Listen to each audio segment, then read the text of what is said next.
Hi everyone, it's Wednesday, time for Wisdom Wednesday. Hope everyone is doing well out there. I just got back last Sunday from my hormone update meeting, and the first part of the first day was all about cardiovascular disease and statins. So I thought I would just quickly review a little bit about just background and the use of statins, and as we progress over the next few weeks, maybe look at that a little more deeply and evaluate ways that we can prevent heart disease. So just real quickly, as I looked on the CDC website today, just wanted to look at the incidence and share that with you. So heart disease is the leading cause of death in America today. Every 36 seconds, there is a cardiovascular death.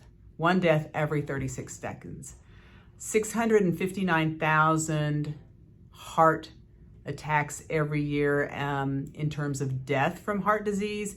So 659,000, that's 1 in 4 deaths in America is related to heart disease. We also see every year about 100,000 people will have a heart attack, and at times, 1 in 5 of those can be silent, so patients may not even know they have had damage to their heart muscle. And we've known for years and years and years that risk for heart attacks and for heart disease include hypertension, high cholesterol, and smoking. So over the last 20, 30 years, since cholesterol was identified and statins became to be one of the number 1 prescribed drugs in America, we still are seeing heart disease as the number 1 killer of Americans. And so we really need to take a deeper look. Are we making a difference? Are we lowering the risk? And are we protecting people from heart disease? And it would appear that conventional therapy today has not really significantly reduced the incidence of heart disease. It's very interesting when you look at statin use and you really begin to look at it from a very objective viewpoint.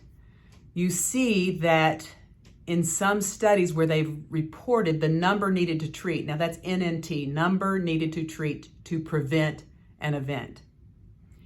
And in the case of statins, it takes 60 to 100 people to take a therapy for 5 years to prevent 1 event. And in the case of stroke, it's 248 people to treat for 5 years to prevent 1 stroke.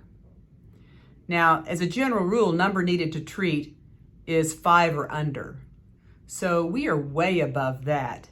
And as we've come to learn and understand more about heart disease, it's not necessarily that number on the page as far as cholesterol goes. In fact, I was at a meeting 2 or 3 weeks ago where the discussion and the studies were showing that people with an LDL of 120 to say 130, 140 actually live longer than people with a significantly reduced LDL cholesterol. And so that's interesting that we're trying to wipe LDL off the planet, and yet having a very low LDL is actually associated with increased all-cause mortality, meaning death from any number of things, whether it's stroke or heart attack or other things, because having a low LDL is definitely not healthy for the brain. Our brain is 70-80% fat, and we need to have that lipid availability to help protect and regrow and regenerate and propagate signals within our brain. So what we're now looking at is not so much LDL cholesterol as it is the number of particles of LDL, the size of those LDL, how many of special types of little proteins on that LDL called ApoB, and how long they are affecting the lining of our blood vessels, what we call the endothelial lining. So there's a lot more at play than just a strict number. We also are looking at as many of you who come through the practice know, we look at that triglyceride to HDL ratio. So high triglycerides and low HDL is associated with increased risk. And that's also associated with increased insulin resistance and therefore diabetes.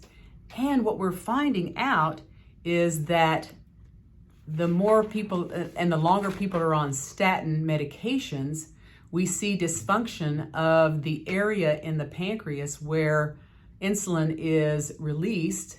And we also see the aspect of the liver beginning to start to store carbohydrates and increasing blood sugar, thereby people being long-term on statins have a 40 to 50% increased risk for type 2 diabetes, which is also associated with heart disease, and that's on a statin.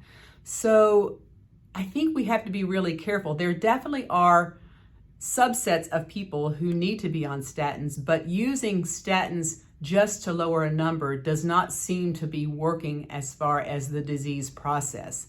So what is it about the disease process that we can do to try to eliminate risk for cardiovascular disease? And certainly in our world, we know that hormones, particularly estrogen, and estrogen not only in females, but in males. So males that have higher testosterone levels will have higher estrogen levels, and that's very protective.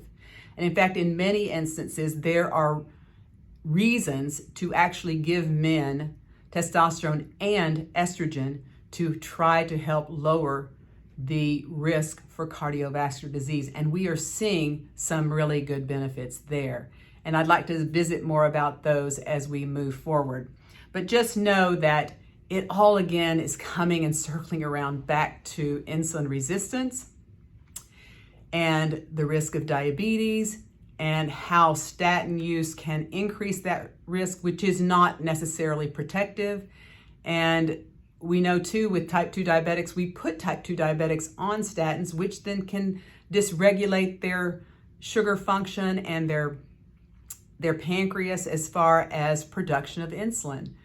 So a lot of these things we perhaps need to think about and rethink about as to, are we really making a difference in terms of overall health and wellness by the use of statin therapy? Not saying that it's not necessary in some instances, but it does not seem to be a great primary preventive in terms of number of people needed to treat for a period of time to prevent events.